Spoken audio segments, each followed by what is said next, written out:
আসসালামু আলাইকুম। আমার নাম রুহি আফিয়া। আবৃত্তি করছি চিঠি। লিখেছেন রোমেন রায়হান।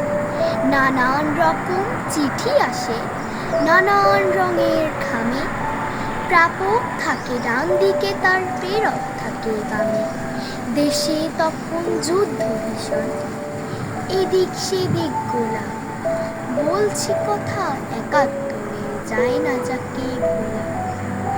বন্ধ হঠাৎ গোলাগুলি, বন্ধ প্যারেড পেটি। লাল সবুজের খামে এলো অবাক করা চিঠি। চিঠির ভেতর লেখা আছে শুধুই একটা কথা, এই নে স্বাধীনতা। চিঠির প্রেরক ভাইয়া বাবা, প্রাপক পুরো দেশ।